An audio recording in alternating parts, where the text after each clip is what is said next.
अस्सलाम वालेकुम नाजरीन, सईद बलोच एक नई वीडियो के साथ आपकी खिदमत में हाजिर है। नाजरीन, आज सुप्रीम कोर्ट ऑफ पाकिस्तान में 6 अहम मुकदमात थे।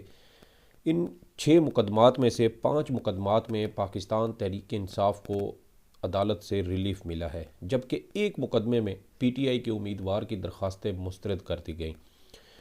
और आज इस वीडियो में हम आपको ये बताएंगे कि सुप्रीम कोर्ट ऑफ पाकिस्तान ने अपने ही चीफ जस्टिस को कैसे चार्जशीट किया है।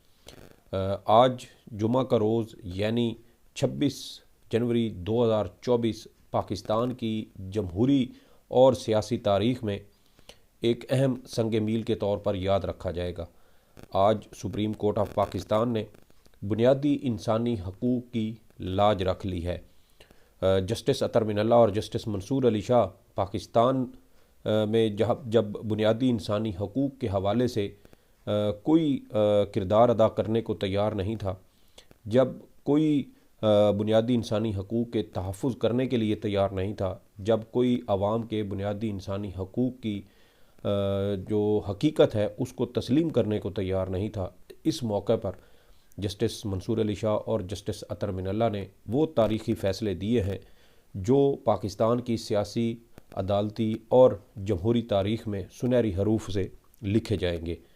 लेकिन यहाँ पर एक और अहम बात ये भी नोट करने की है कि आज सुप्रीम कोर्ट ने अपने ही चीफ जस्टिस को एक तरह से चार्जशीट किया है।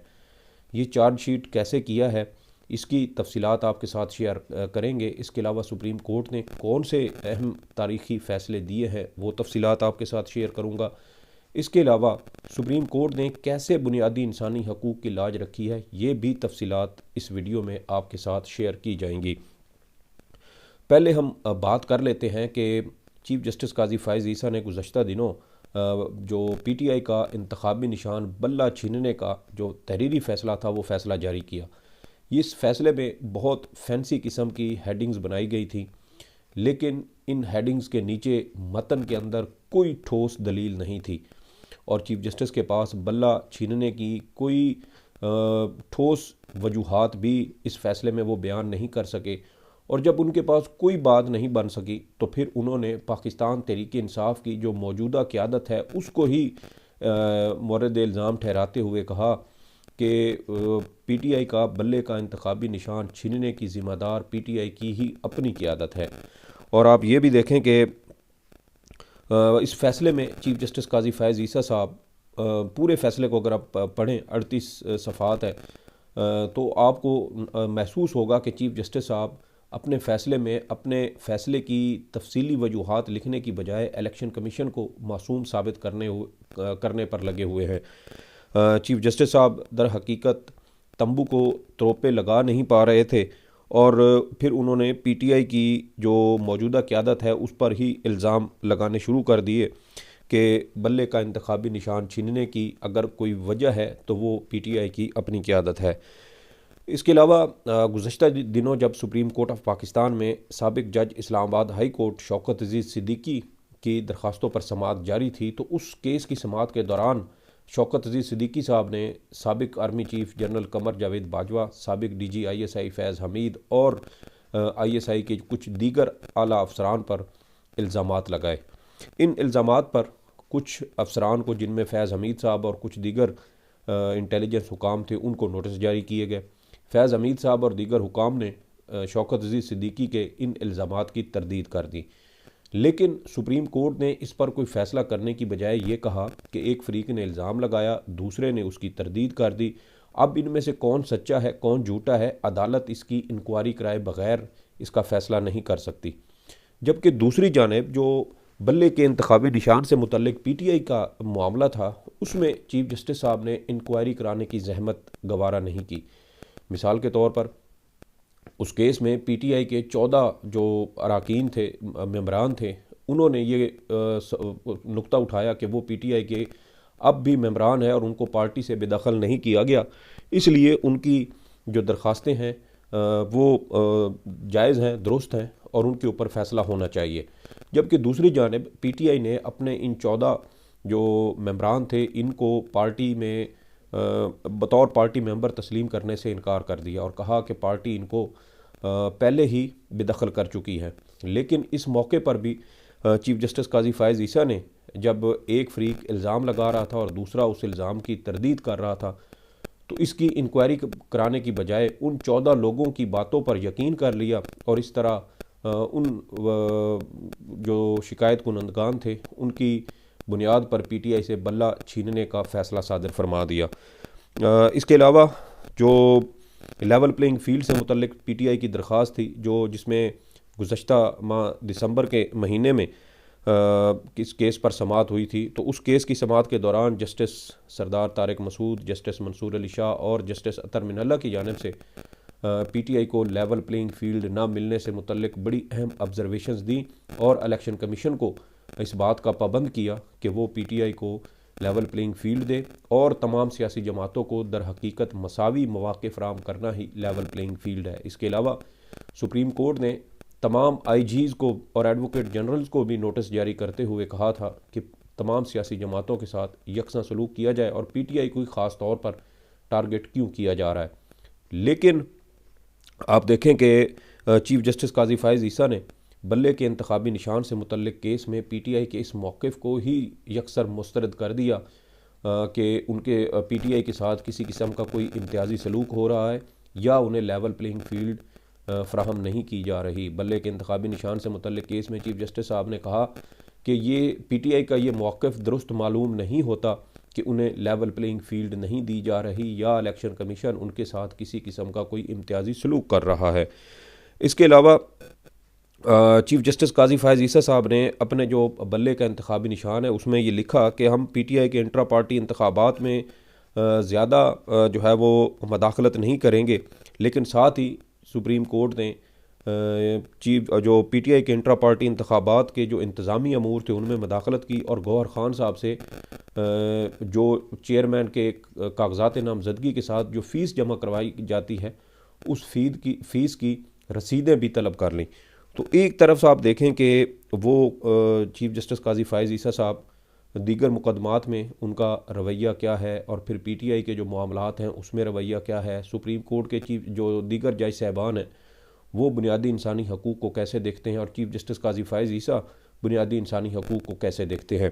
और इसी हवाले से आज जब सुप्रीम कोर्ट ऑफ पाकिस्तान में ये जो कागज़ात नामजदगी के हवाले से जब मुकदमात की समाअत हो रही थी, तो इन केसेस की समाअत के दौरान भी सुप्रीम कोर्ट के जस्टिस अतर मिनल्ला हों या जस्टिस मंसूर अली शाह हों, इनकी जानिब से बड़ी अहम ऑब्जर्वेशंस दी गई हैं।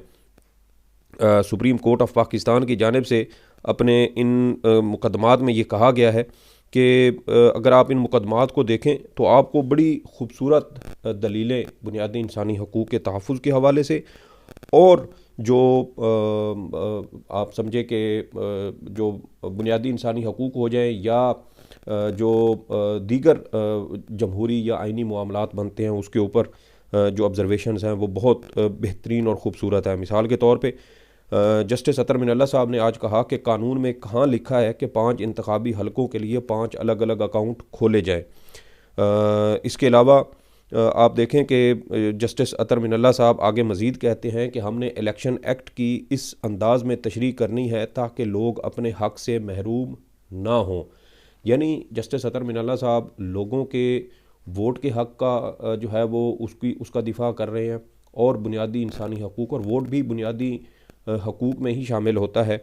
और इसके अलावा आप देखें कि आगे मज़ीद जस्टिस अतर मिनल्ला साहब कहते हैं कि हमने इलेक्शन एक्ट की इस तरह तशरीह करनी है जो अवाम की मर्ज़ी के नुमाइंदे मुंतखब करने से महरूम ना करे। यानी आप इस दलील को इस ऑब्ज़र्वेशन को देखें और फिर चीफ जस्टिस साहब का वो बल्ले का इंतखाबी निशान वाला फ़ैसला देखें कि वहाँ चीफ जस्टिस साहब ने सिर्फ 14 मशकूक लोगों की बातों पर यकीन करके बल्ले का इंतखाबी निशान छीन लिया। करोड़ों लोगों से उनकी सियासी जमात को वोट डालने का जो हक़ राय दही था उन करोड़ों लोगों को हक़ राय दही से महरूम कर दिया। और यहाँ जस्टिस अतर मिनल्ला साहब ये ऑब्ज़र्वेशन दे रहे हैं कि हमने इलेक्शन एक्ट की ऐसी तशरीह करनी है जो आवाम को मर्ज़ी के नुमाइंदे मुंतखब करने से महरूम ना करे। इसके अलावा उन्होंने मज़ीद कहा कि प्लाट का एतराज़ तब ही बनता था जब जज का फ़ैसला मौजूद हो, प्लाट फ़लाँ शख्स का है। ये भी वही बात है कि अगर कोई फैक्चुअल डिस्प्यूट हो तो फिर उस हवाले से अदालत का फ़ैसला या डिक्लेरेशन होना ज़रूरी है।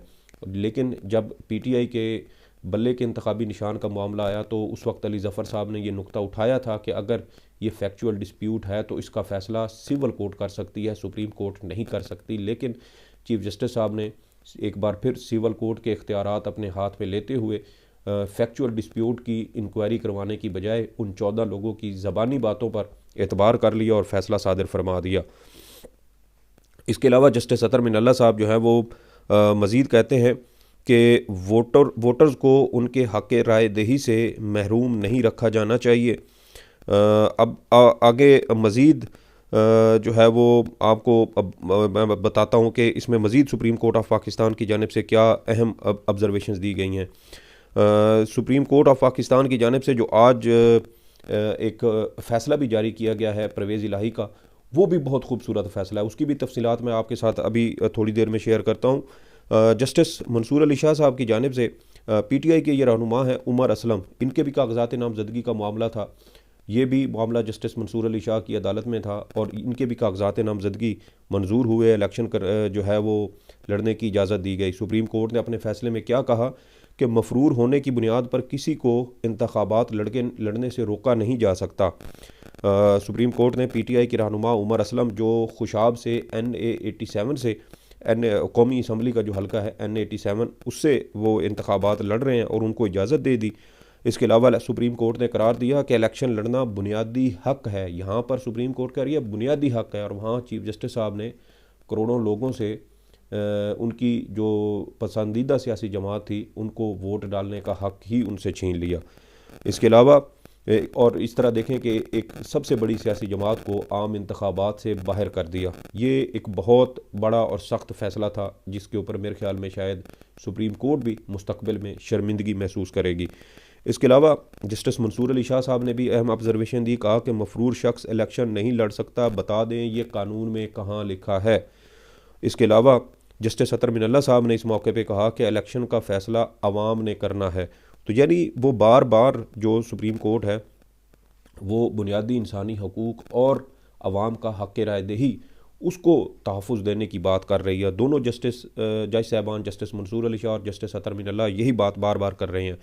फिर जस्टिस मंसूर अली शाह साहब ने आगे मज़ीद कहा कि बग़ैर कानून किसी को बुनियादी हक़ से कैसे महरूम किया जा सकता है। जस्टिस अतर मिनल्ला साहब ने ऑब्ज़र्वेशन दी, इलेक्शन लड़ना बुनियादी हक़ है। इलेक्शन कौन लड़ेगा कौन नहीं फ़ैसला अवाम ने करना है, इलेक्शन कमीशन ने नहीं। और आप PTI के इंतखाबी निशान वाला मामला देखें, उसमें इलेक्शन कमीशन फ़रीक बन के सुप्रीम कोर्ट आया और PTI से बल्ले का इंतखाबी निशान छीनने का जो फ़ैसला है वो इलेक्शन कमीशन की दरख्वास्त पर दिया गया। तो ये देखें कि सुप्रीम कोर्ट के जो दीगर जज साहबान हैं वो अपने ही चीफ जस्टिस के ख़िलाफ़ एक तरह से वो चार्जशीट कर रहे हैं कि आपने जो फ़ैसला दिया है वो गलत है। बुनियादी इंसानी हकूक़ का तहफ़्फ़ुज़ होना हर सूरत ज़रूरी और लाजिम है। इसके अलावा जस्टिस अतर मिनल्ला साहब कहते हैं कि मुल्क की आवाम को फ़ैसला करने दें, हमारे सामने आने वाली दरख्वास्त गुजार की अहमियत नहीं है। आवाम के हकूक़ मुतासिर हो रहे हैं, एहतसाब आवाम ने करना है, इलेक्शन कमीशन ने नहीं। और फिर आप देखें कि सुप्रीम कोर्ट ने मज़ीद कहा कि अदालती फ़ैसले पर अमल करना इलेक्शन कमीशन ऑफ पाकिस्तान की ज़िम्मेदारी है। ये observation supreme court of Pakistan की जानिब से आज PTI के उम्मीदवार उमर असलम के इंतखाबी जो कागजात नामजदगी थे उससे मुतल्लिक फ़ैसले में दी गई। अब मैं आपको परवेज़ इलाही साहब का वो फ़ैसला जो सुप्रीम कोर्ट ऑफ पाकिस्तान की जानिब से आज जारी किया गया, बहुत खूबसूरत फ़ैसला है जस्टिस मंसूर अली शाह साहब का। बुनियादी इंसानी हकूक़ और पाकिस्तान में जमहूरी जो हकूक़ हैं उनके तहफ़्फ़ुज़ के हवाले से ये फ़ैसला एक लैंडमार्क की हैसियत इख्तियार करेगा। जस्टिस मंसूर अली शाह साहब जिन्होंने ये फ़ैसला मुख्तसर तहरीरी फ़ैसला लिखा है वो कहते हैं कि जमहूरियत की रूह इंतखाबी अमल है। जमहूरियत का बुनियादी असूल है कि इक़्तिदार अवाम के हाथ में होगा। इलेक्शन अवाम को जमहूरी अमल में शिरकत और नुमाइंदों के इंतखाब का मौका देते हैं। उम्मीदवारों और वोटर्स की इंतखाबी अमल में शिरकत ही इस अमर को यकीनी बनाती है। देखें कि उधर पीटीआई जो सबसे बड़ी सियासी जमात थी, करोड़ों वोटर्स की नुमाइंदगी करनी थी आम इंतखाबात में, उससे बल्ले का इंतखाबी निशान छीना गया, इलेक्शन से बाहर किया गया, करोड़ों जो वोटर्स थे उनको उनका बुनियादी हक से महरूम किया गया। और यहाँ सुप्रीम कोर्ट ऑफ पाकिस्तान बुनियादी इंसानी हकूक़ की कितनी खूबसूरती के साथ उनका तहफ़्फ़ुज़ कर रही है। फिर आगे मज़ीद लिखते हैं कि उम्मीदवारों और वोटर्स की इंतखाबी अमल में शिरकत ही इस अमर को यकीनी बनाती है। नामाकूल वजूहात पर कागजात मुस्तरद करना इंतखाबी अमल की शफाफियत पर सवालात उठाता है। जमहूरी मुआशरे के लिए ज़रूरी है कि लोगों को हक़ नुमाइंदगी से महरूम करने के ख़िलाफ़ लड़े।